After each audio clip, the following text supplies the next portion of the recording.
A voz do policial cortou o ar como navalha. Encosta aí, moça. Aquela frase, dita num fim de tarde abafado, mudaria não só o destino de uma mulher, mas também a forma como o Brasil olharia para a própria justiça. 3 minutos depois, a Avenida Atlântica parou. Moto caída. Populares filmando, e uma mulher negra de blusa rosa e olhar firme sendo empurrada contra o capô de um carro. Os uniformes azuis refletiam o sol, e o som das sirenes misturava-se às ondas que batiam do outro lado da calçada. O nome dela era Júlia Pérez, e o que ninguém sabia, nem mesmo aqueles que a algemavam, era que Júlia era promotora adjunta do Ministério Público do Rio de Janeiro. O dia havia começado como qualquer outro, mas no Rio, até a normalidade tem um jeito de enganar. Júlia acordara às 6, ainda com o canto dos galos e o barulho dos primeiros ônibus na rua Barata Ribeiro. Tomou café preto, revisou alguns papéis da audiência marcada para a manhã seguinte e respondeu a e-mails acumulados da promotoria. Na parede da cozinha, um lembrete rabiscado com caneta marcava em letras grandes: Projeto Morro Solidário, 14 horas, Escola Municipal Ricardo Campos. Era uma das iniciativas sociais que ela coordenava com colegas voluntários, visitas a comunidades para orientar famílias sobre direitos básicos. Júlia gostava daquilo. Saía do gabinete e encontrava a vida real. O Brasil que raramente entra nos autos. Quando o relógio marcou 13h15, ela trocou a roupa formal por algo mais leve.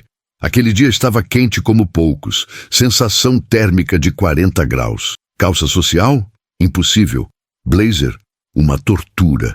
Optou por uma blusa rosa vibrante e um shorts jeans, o mesmo que usara na universidade anos atrás, quando ainda estagiava.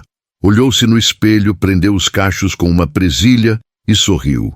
Não era vaidade, era praticidade. Naquele calor, só quem vive o Rio sabe o quanto o sol parece pesar nos ombros. Pegou o capacete, a bolsa pequena, e desceu para a garagem. A moto azul estava coberta de poeira. Ela passou a mão, ajeitou o retrovisor e ligou o motor. O som do escapamento ecoou pelo pátio do prédio. "Até mais, dona Júlia!" gritou o porteiro, seu Barbosa, abanando um jornal. "Até, seu Barbosa! Se o sol deixar, volto viva!"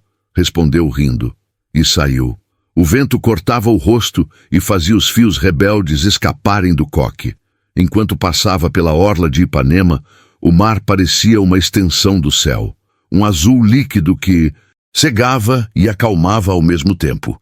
Júlia sentia-se livre, uma sensação rara para quem passava os dias lidando com burocracia, pilhas de processos e frases impessoais como visto e deferido.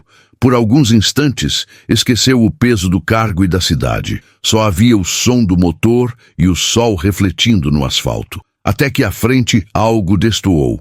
Cones laranjas, viaturas, gestos bruscos. Uma blitz.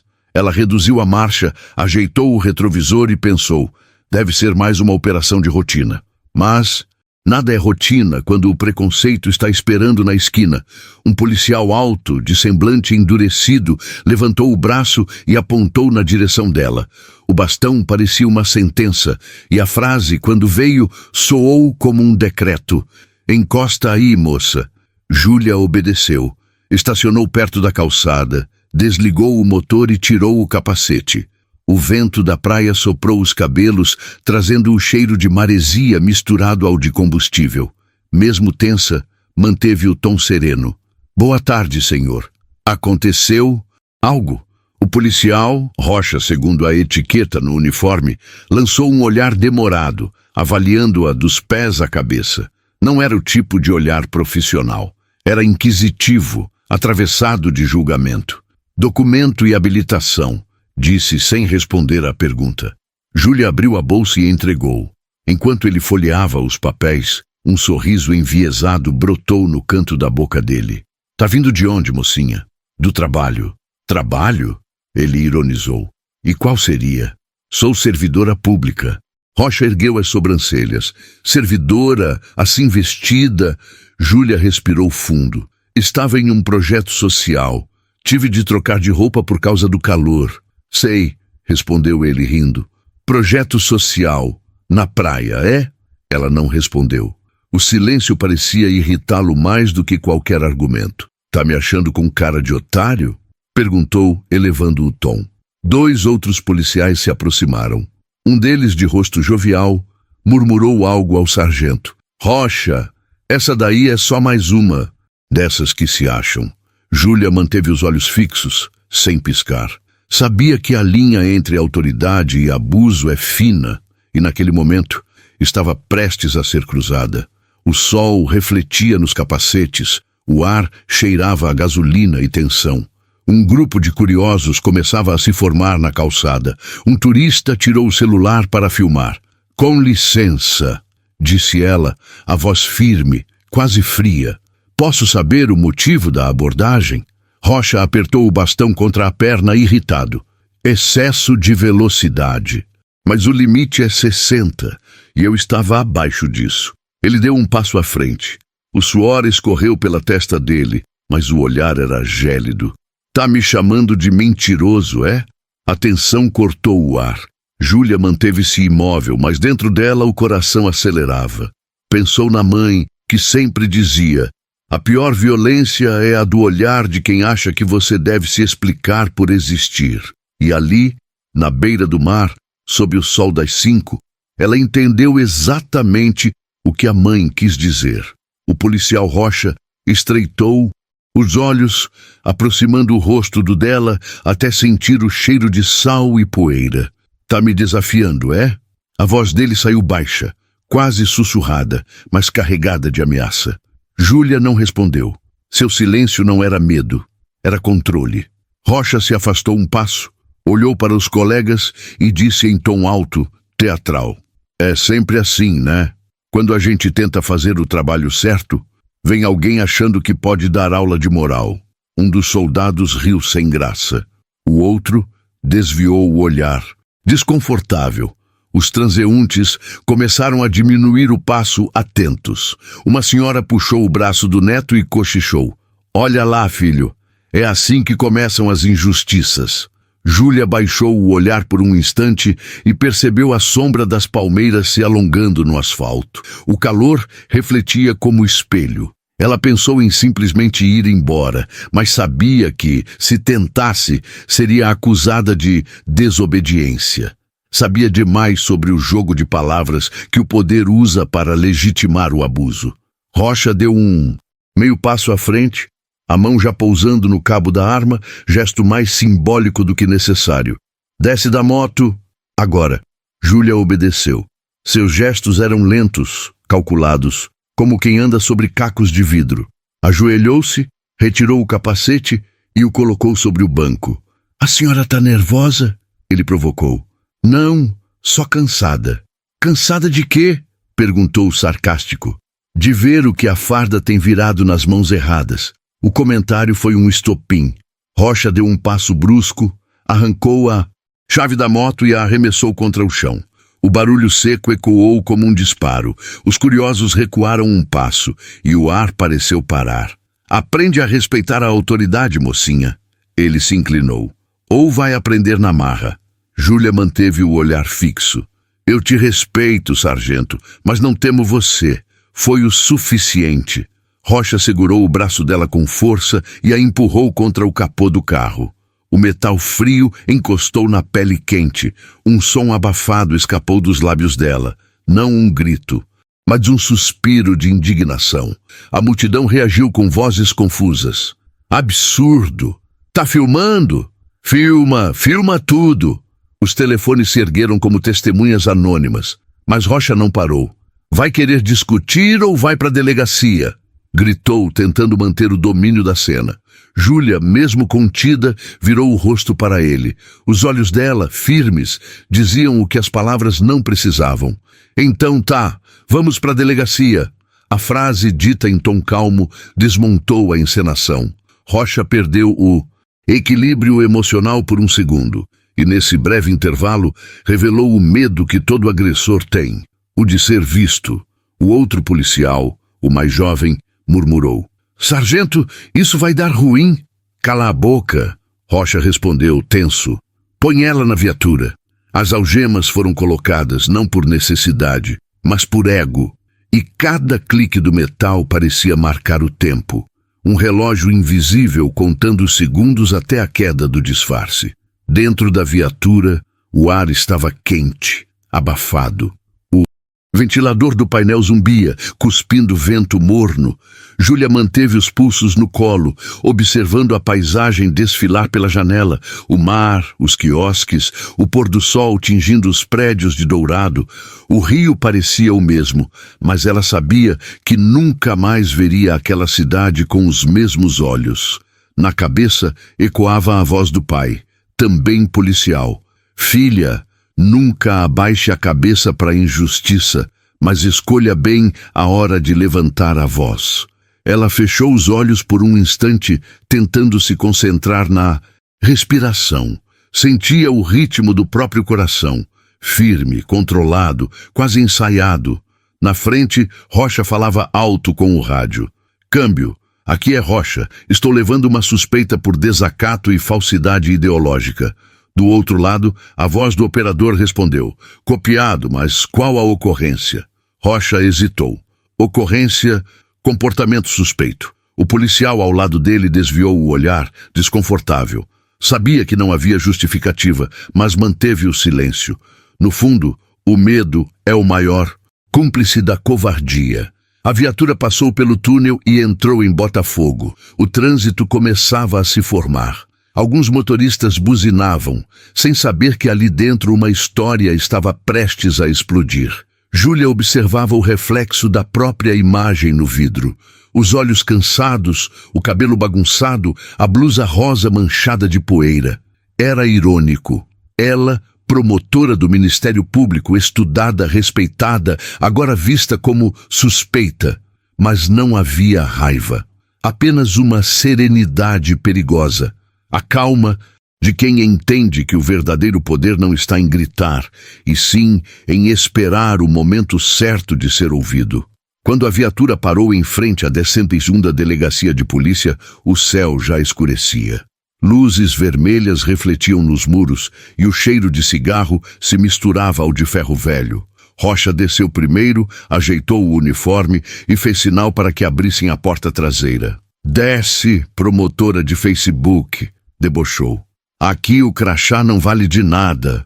Júlia saiu sem dizer uma palavra. Os pés tocaram o chão áspero da calçada, e o frio da noite recém-chegada cortou o calor que ela sentia. Passou entre dois policiais que faziam piada baixa, fingindo não ver o absurdo diante deles. Lá dentro, um ventilador velho girava devagar, lançando um vento cansado sobre a pilha de papéis amarelados. O som das teclas de uma máquina de escrever misturava-se ao chiado do rádio. O escrivão, jovem e franzino, olhou para Júlia com desconforto visível. Rocha jogou os documentos dela sobre a mesa. Nome completo, CPF, endereço. Silêncio. Júlia olhou para ele, depois para o escrivão, e nada disse. Rocha bateu na mesa. Tá surda? Eu disse nome completo. Ela cruzou os braços, tranquila. O ar parecia pesar. Coloca aí no boletim. Desacato e falsidade ideológica. O escrivão hesitou. Mas o sargento, ela nem... Tá duvidando de mim também? Rocha gritou, cuspindo as palavras. Do lado de fora, a viatura da corregedoria já se aproximava. Mas ele ainda não sabia. Júlia, sim. E era por isso que, mesmo algemada, não parecia derrotada. Ela sabia que o poder, quando age sem razão, cava o próprio buraco. O relógio da parede marcava 18h42. O ponteiro dos segundos oscilava preguiçoso, fazendo o mesmo ruído metálico de sempre. Mas para Júlia, cada tique parecia um soco no tempo. O ventilador girava devagar, empurrando o ar quente de um lado para o outro, sem refrescar ninguém. O cheiro de café velho misturado à poeira formava uma espécie de atmosfera agridoce. O cheiro do descaso.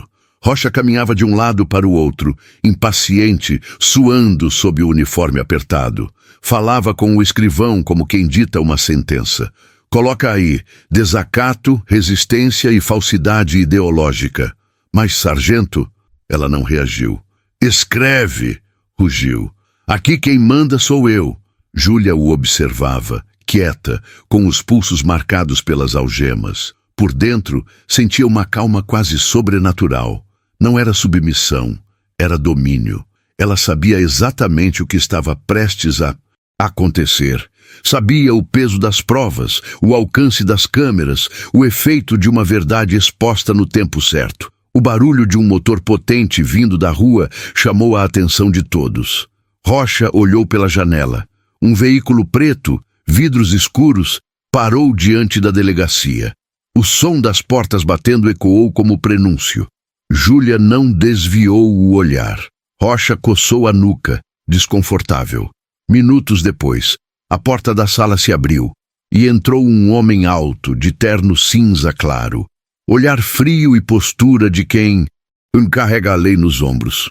Boa noite, sou o promotor de plantão. Quem está no comando aqui? A voz dele era firme, sem pressa, como quem já sabia a resposta. Rocha se endireitou, tentando disfarçar o nervosismo. Sou eu, senhor. Sargento Rocha. O promotor assentiu, sem sorrir. E qual o motivo da prisão dessa mulher? Rocha limpou o suor da testa e respondeu num tom mais baixo do que o habitual. Desacato e falsificação de documento. Falsificação. O promotor franziu a testa. Ela apresentou algum documento falso? Não, ainda não. Mas a atitude suspeita... Atitude suspeita? Interrompeu o promotor, a voz cortando o ar como navalha. Então o senhor está mantendo uma cidadã presa com base em atitude suspeita? Rocha engoliu seco. O escrivão baixou a cabeça, fingindo digitar. Júlia manteve o olhar fixo no promotor, serena. Senhora, qual o seu nome completo? Perguntou ele com respeito. Ela se levantou devagar. A luz amarelada da sala refletia em seus olhos. Júlia Pérez. O promotor fez um breve silêncio, como se testasse o som do nome. Júlia Pérez. Repetiu. A senhora tem algum documento consigo? Ela abriu a bolsa, tirou uma carteira de couro escuro e colocou sobre a mesa. De dentro, puxou um crachá metálico com o brasão dourado da República. O reflexo brilhou sobre os papéis. Promotora adjunta do Ministério Público do Estado do Rio de Janeiro, leu ele, em voz alta. Rocha empalideceu. O suor frio escorreu pela têmpora. O promotor ergueu o olhar e completou. O senhor está ciente de que acaba de cometer um crime de abuso de autoridade em flagrante? A palavra flagrante ecoou pela sala como um trovão. O escrivão parou de digitar. Um policial ao fundo tossiu, tentando conter o riso nervoso. Rocha tentou reagir. Doutor, foi um engano. Eu não sabia. Engano? Interrompeu Júlia, pela primeira vez com voz cortante. Engano é esquecer um nome. O que o senhor fez tem outro nome. Humilhação. O promotor cruzou os braços, observando a cena com atenção. Sargento, por ordem do Ministério Público, o senhor e os demais agentes serão conduzidos à corregedoria agora. O som das viaturas lá fora já anunciava a chegada. As luzes vermelhas invadiram a sala, dançando nas paredes. Júlia soltou um suspiro demorado, como quem finalmente devolve o ar depois de minutos submersa. Não havia raiva em seu semblante, apenas convicção. Rocha, tremendo, tentou apelar. Doutora, me desculpe, eu não sabia quem a senhora era. E se eu não fosse promotora? Perguntou ela, encarando-o. E se eu fosse apenas uma mulher voltando do trabalho? O que teria acontecido comigo? A pergunta atravessou o ar como uma lâmina silenciosa. Rocha baixou a cabeça. Os policiais da corregedoria entraram. Um deles leu o mandado em voz alta. Sargento Rocha, o senhor está detido por abuso de autoridade e constrangimento ilegal. O murmúrio da delegacia aumentou. Alguns curiosos que acompanhavam do lado de fora filmavam com celulares. A notícia corria rápido, viral, viva. Do outro lado da cidade, na sede do Ministério Público, o nome Júlia Pérez já aparecia nos grupos internos de mensagens. Colegas trocavam áudios, perplexos. Foi ela mesma? Confirmado. Pegaram a Júlia em blitz. Meu Deus! Enquanto Rocha era conduzido, Júlia permaneceu em silêncio. A postura firme, as mãos ainda marcadas pelas algemas, os olhos fixos no chão. O promotor se aproximou. A senhora quer prestar queixa. Agora ou prefere descansar? Quero acompanhar o registro até o fim. Ele assentiu. Como quiser. Os flashes das câmeras começaram a iluminar o corredor. Jornalistas haviam chegado, guiados pelo faro do escândalo. Doutora Júlia, a senhora confirma que foi vítima de abuso? Gritou uma repórter. Não fui vítima, respondeu calmamente. Fui testemunha do que o poder faz quando acha que ninguém está olhando. A resposta correu como fogo em palha seca. Em menos de 20 minutos, hashtags começaram a surgir nas redes. Justiça por Júlia encosta aí moça. O vídeo da Blitz, gravado por um turista estrangeiro, viralizou. Em todos os cantos, pessoas assistiam, comentavam, se revoltavam. A imagem da mulher de blusa rosa sendo empurrada contra o capô se tornou símbolo instantâneo de algo muito maior. O cansaço de um país inteiro diante da arrogância do poder. Enquanto a madrugada avançava, Júlia permanecia na delegacia, acompanhando a lavratura do boletim. O escrivão, agora envergonhado, digitava com dedos trêmulos. A cada clique do teclado, parecia pedir desculpas sem palavras. Quando o documento ficou pronto, o promotor leu em voz alta, para garantir que nada fosse omitido. Consta que a cidadã Júlia Pérez, promotora adjunta do Ministério Público, foi conduzida sem justificativa legal, tendo sido submetida a constrangimento físico e verbal. Ao final da leitura, Júlia assinou. A caneta riscou o papel com firmeza. Que isso não se perca no esquecimento, disse ela, devolvendo o formulário. O promotor sorriu breve. Depois de hoje, ninguém vai esquecer.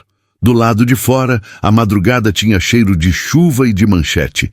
Câmeras, repórteres e microfones disputavam espaço. Um deles perguntou: Doutora, a senhora pretende processar os envolvidos? Júlia respirou fundo. Eu pretendo provocar algo maior do que um processo. Reflexão. E antes que alguém conseguisse mais uma pergunta, ela entrou no carro preto e partiu. As luzes vermelhas das viaturas refletiam nas janelas, como fantasmas daquilo que o Brasil insiste em esconder. Longe dali, em um pequeno apartamento na Lapa, um grupo de jovens assistia ao vídeo pela televisão. Uma menina, estudante de direito, murmurou: Um dia quero ter a coragem dessa mulher. A cidade acordou em choque. Logo nas primeiras horas da manhã, a imagem de Júlia estampava todos os portais. Promotora é agredida em blitz irregular na zona sul do Rio. As fotos, o rosto, firme, a blusa rosa, os olhos calmos diante da violência, corriam o país como símbolo de algo maior do que uma simples abordagem. As rádios interromperam a programação para noticiar. Nos telejornais matinais, comentaristas tentavam explicar o inexplicável. Erro de procedimento, diziam uns. Preconceito disfarçado de autoridade, afirmavam outros. Na tela, repetia-se a cena da Blitz, filmada de diversos ângulos. Cada frame era uma ferida aberta. O empurrão, o braço do sargento, o olhar indignado da mulher que não reagia.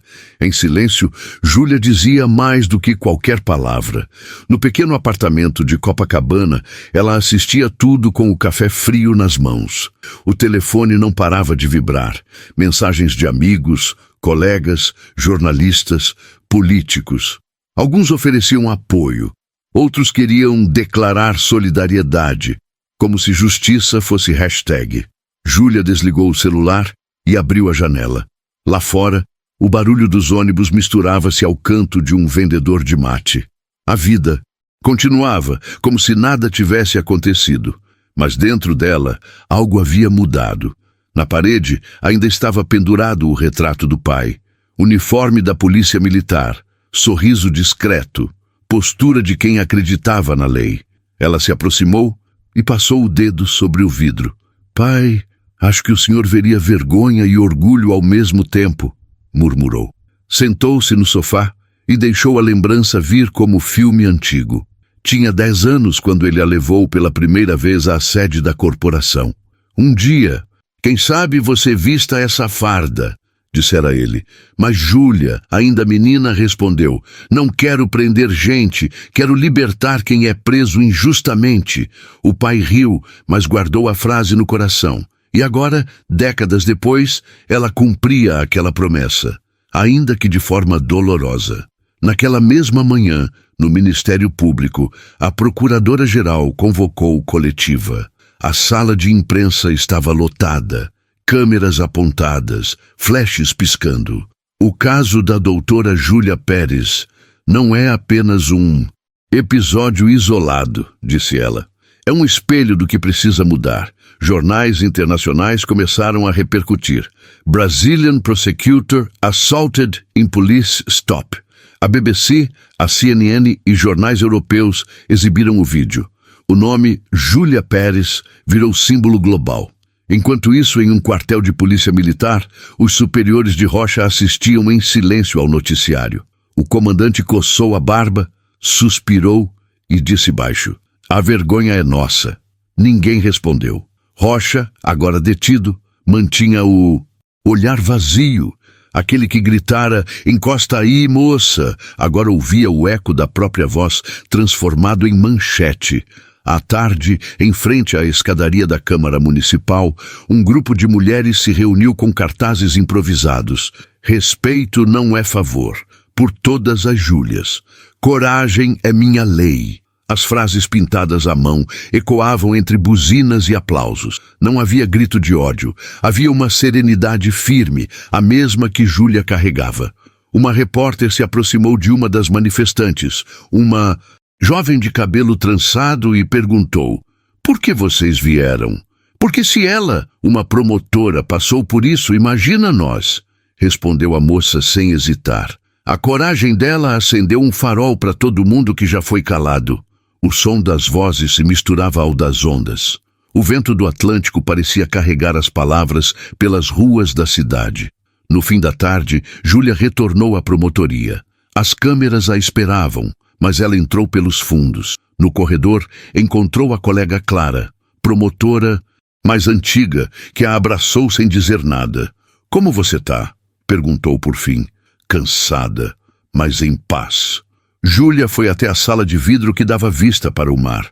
A brisa entrava leve e o pôr do sol tingia o céu de laranja e violeta. No reflexo da janela, via-se metade dela, o rosto sereno, e metade do uniforme do pai, na foto sobre a mesa. 2 mundos diferentes, unidos por um mesmo propósito: justiça. Ela ligou o computador e começou a escrever o relatório oficial do caso. Cada palavra digitada era um golpe contra o silêncio. Cada frase, um tijolo de mudança. Enquanto isso, nas redes sociais, multiplicavam-se os vídeos, os depoimentos e as histórias.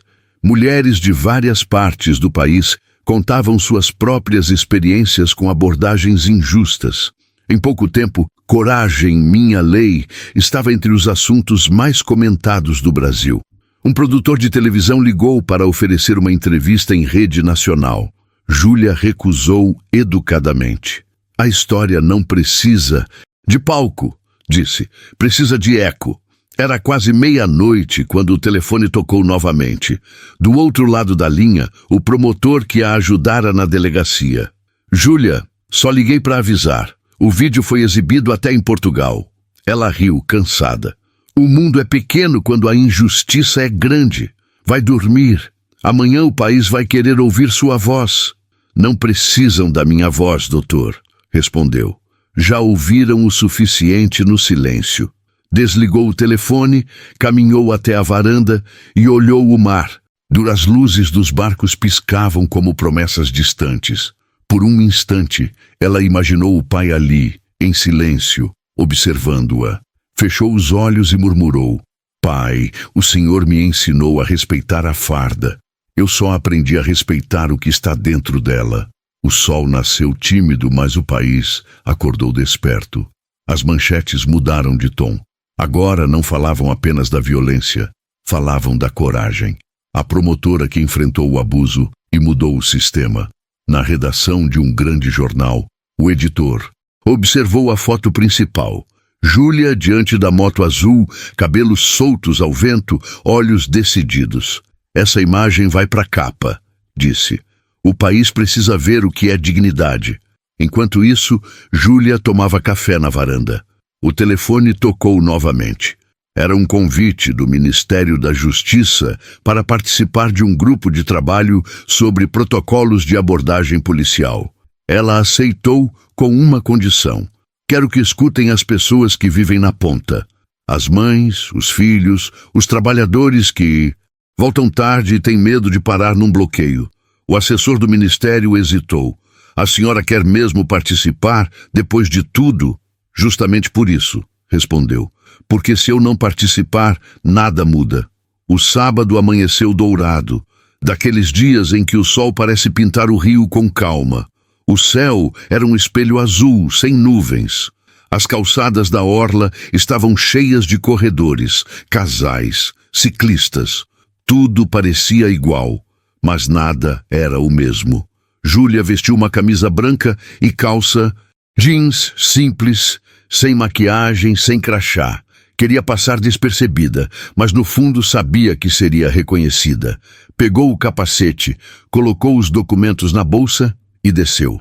A moto azul ainda tinha as marcas do dia da Blitz.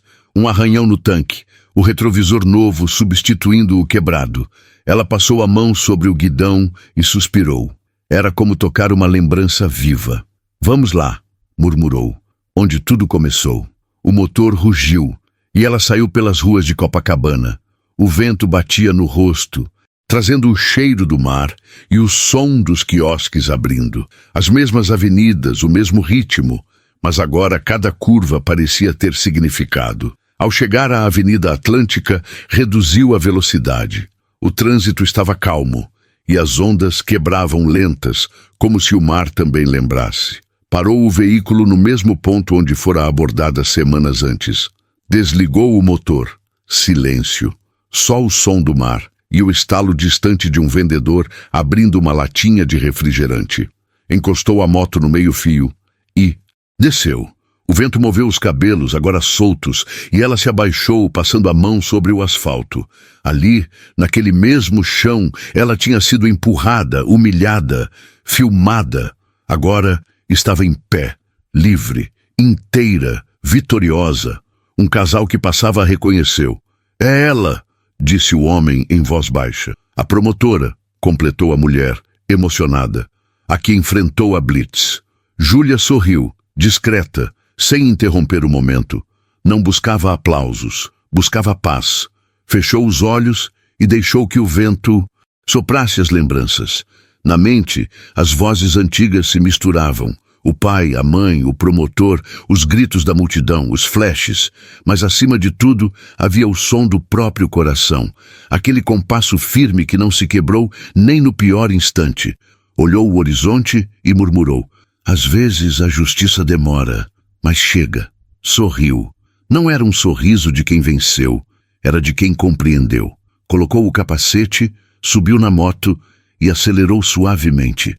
O vento bateu no rosto, o sol refletiu no visor e ela seguiu em frente, cruzando a orla com leveza. De longe, parecia apenas mais uma mulher entre tantas. Mas quem olhasse de perto veria algo diferente. A firmeza silenciosa de quem enfrentou o sistema e saiu de pé. Nos dias seguintes, o caso de Júlia continuou rendendo frutos. A Corregedoria publicou um novo protocolo de conduta para operações policiais. Treinamentos obrigatórios sobre abordagem e respeito aos direitos humanos passaram a ser aplicados em todo o estado. Em uma escola pública no subúrbio, um professor de sociologia mostrava o vídeo para os alunos. Essa é a promotora Júlia Pérez. Alguém sabe o que ela fez? Perguntou. Uma menina levantou a mão. Ela não gritou, mas todo mundo ouviu.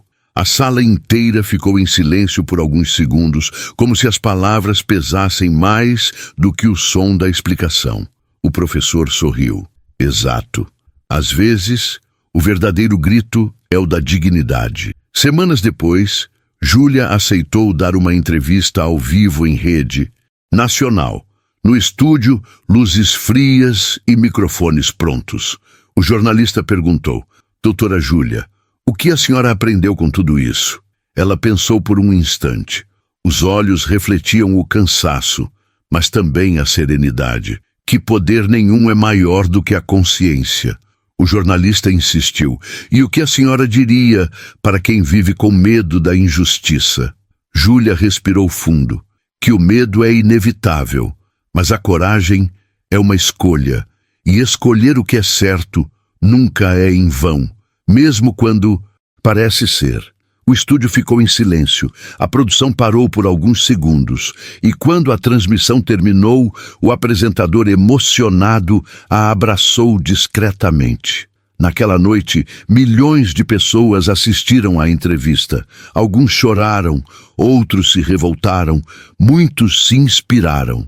Mas todos entenderam a mensagem. A força não está no grito, está na firmeza. 2 meses depois, o governo anunciou uma nova política nacional de controle de abordagens policiais. O projeto ganhou um nome simples, mas poderoso: Lei Pérez. A proposta foi inspirada diretamente no relatório que Júlia enviara ao Ministério Público após o caso. A partir dali, cada policial em formação teria treinamento obrigatório sobre ética, empatia e direitos civis. Durante a cerimônia de anúncio, um ministro leu um trecho do documento de Júlia. Respeito não é privilégio, é base de qualquer Estado que se diz civilizado. Na plateia, Júlia assistia em silêncio, com lágrimas contidas. Aplausos ecoaram. Mas para ela, a verdadeira vitória não era a lei, era ver o país discutindo o que antes se fingia não existir. Na semana seguinte, ela voltou a coordenar ações sociais em comunidades carentes. Entrava nas vielas, conversava com mães, jovens e trabalhadores. Não falava do caso, falava de cidadania. Uma garota se aproximou e perguntou: A senhora não tem medo de sair por aí de novo? Júlia sorriu. Tenho. Todos os dias. Mas a coragem não nasce da ausência do medo. Ela nasce da decisão de não deixar que o medo mande na gente. A menina pensou e respondeu: Queria ser corajosa assim. Você já é, disse Júlia, tocando levemente o ombro dela. Só precisa acreditar. Naquela noite, de volta ao apartamento, Júlia caminhou até a janela. As luzes da cidade tremulavam como estrelas urbanas. O barulho distante dos carros e o murmúrio das ondas compunham uma melodia familiar. Ela olhou para o quadro do pai na parede. O sorriso dele parecia mais vivo do que nunca. Missão cumprida, pai, sussurrou. A farda continua viva, mas agora por dentro. Sentou-se, abriu um caderno e começou a escrever novas anotações. Era o início de outro projeto, um livro sobre respeito e justiça. No topo da página, rabiscou o título: Quando a coragem veste a verdade. Fechou o caderno e apagou a luz. O reflexo do mar iluminava o quarto.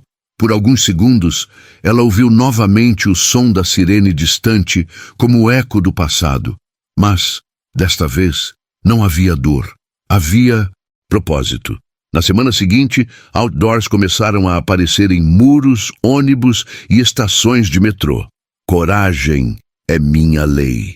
A imagem de Júlia sobre a moto azul, olhando para o horizonte, tornou-se símbolo de uma nova campanha nacional. A legenda era simples: quando o respeito vence o medo, nasce a justiça. Em cada canto da cidade, alguém parava diante daquele cartaz e lembrava que um dia uma mulher comum fez o país inteiro repensar o significado da palavra autoridade. E naquela noite, em uma roda de conversa no subúrbio, um jovem policial recém-formado disse: O caso dela me fez escolher o tipo de policial que eu quero ser. Silêncio. Depois, aplausos. No domingo, Júlia voltou à Avenida Atlântica. Desta vez, não de moto. Caminhou sozinha, descalça, deixando as ondas molharem os pés. O pôr do sol incendiava o céu e o vento brincava com seus cabelos. Ela parou diante do mesmo trecho de asfalto e por um momento fechou os olhos. Podia quase ouvir novamente a Médecin. Voz do sargento. Aquele "encosta aí, moça", que ironicamente se tornara o ponto de partida para a mudança. Sorriu. Não de ironia, mas de gratidão. A vida, afinal, sempre dá voltas. E às vezes, a justiça chega pelas mãos de quem menos esperam. A história de Júlia Pérez é um lembrete de que a força verdadeira não está no grito, mas na firmeza. Que o silêncio de quem confia na verdade pode derrubar estruturas inteiras. Porque coragem não é ausência de medo, é seguir em frente mesmo, tremendo. E às vezes, basta uma pessoa dizer "chega" para que o mundo inteiro ouça. Se você acredita que respeito e dignidade ainda podem mudar o país, curta este vídeo, compartilhe essa história e escreva nos comentários: "Coragem é minha lei". Que a voz de Júlia ecoe em cada esquina, porque a justiça, quando chega, não pede licença. Aqui é o legado da cor, um espaço onde cada história é uma ponte entre dor e esperança. Se você acredita que a verdade precisa ser contada com coragem, inscreva-se no canal e ative o sininho, porque ainda existem vozes que se recusam a se calar.